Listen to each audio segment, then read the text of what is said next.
and welcome to Mrs. Palmer's Picks. I'm Mrs. Palmer and I'm going to read you a story.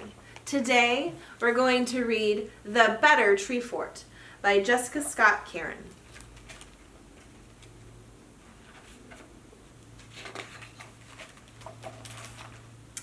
Russell's new house was better than his last one because of the giant maple tree in the backyard. It had great big limbs and a trunk so wide even Russell's dad could not wrap his arms around it. Russell said to his dad, "Let's build a tree fort." Russell's dad said, "I don't know much about building." He looked up, up, up. "Or tree forts," he added. Russell said, "I'll draw you a plan."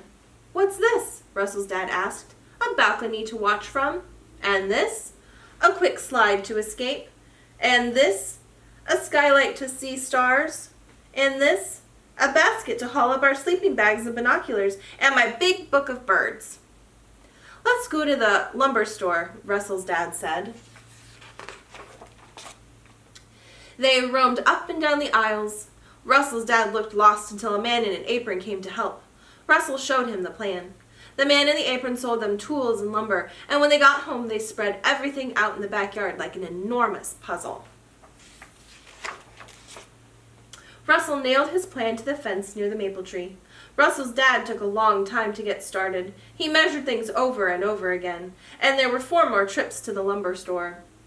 But slowly the tree fort started to take shape. First the floor, then the walls with the cut-out windows. The roof was particularly tricky. When his dad was done, Russell painted the trapdoor robin's egg blue. "It's perfect," Russell said, breathing in the sweet smell of fresh-cut wood. "But there's no skylight or balcony," Russell's dad admitted. "Or escape slide," he added. "It's perfect," Russell repeated. They ate peanut butter and jam sandwiches for dinner in the tree fort and slept up top in their sleeping bags as the night sky filled with glittering stars. They even thought they might have heard an owl. The next morning, as Russell was spotting birds from his tree fort, he heard a hammer and a table saw. A construction crew in hard hats was building something in the backyard 3 houses over. Russell watched all day from his tree fort.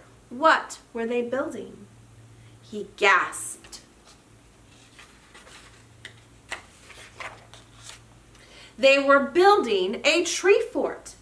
Only this tree fort was bigger and straighter. It had a slide for quick escapes and turrets like a castle. It even had real working lights. The construction crew tested them on, off, on, off, on, off, on, off. When the tree fort was done, a boy the same size as Russell came into the backyard. He nodded at the foreman and then climbed up into the tree fort. The construction crew packed their tools into a van and drove off. Russell scrambled down his rope ladder and over to the backyard 3 houses away. He stood at the bottom of the better tree fort. It was so large it blocked the sun. "Hello," Russell called. The boy, Russell's size, stepped onto the balcony and peered down at him. Russell said, "I'm Russell." He pointed over his shoulder. "That's my tree fort." "I'm Warren," the boy said. "Come on up." Russell climbed the spiral stairs and looked around, astonished. There was a radio plugged into an electrical socket. There was a rug on the floor and shelves filled with dishes. There were bunk beds with pillows. There was even a skylight. Warren turned down the music. "Would you like something to drink?" he asked. "I have apple juice." Russell said, "Yes, please." He added, "You have a very nice tree fort." Warren said, "My dad ordered the plans." Russell finished his juice. He had been taught to rinse his dishes when he was done, and because this tree fort had everything, Russell asked, "Where's your kitchen sink?" "A kitchen sink? With running water? Up here?" Warren scoffed. Russell shrugged. He said, "I'm sure that somewhere there's a tree fort with a kitchen sink." "You're right," Warren said with a frown. "There probably is." Russell asked, "Do you want to see my tree fort sometime?" Warren nodded, but he was still thinking about the better tree fort with a kitchen sink. When Russell got home, his dad was cutting the lawn. He waved as Russell climbed his rope ladder. When Russell reached the top, he waved back from his trap door. He watched his dad mow. When his dad was done gardening, he joined Russell up top.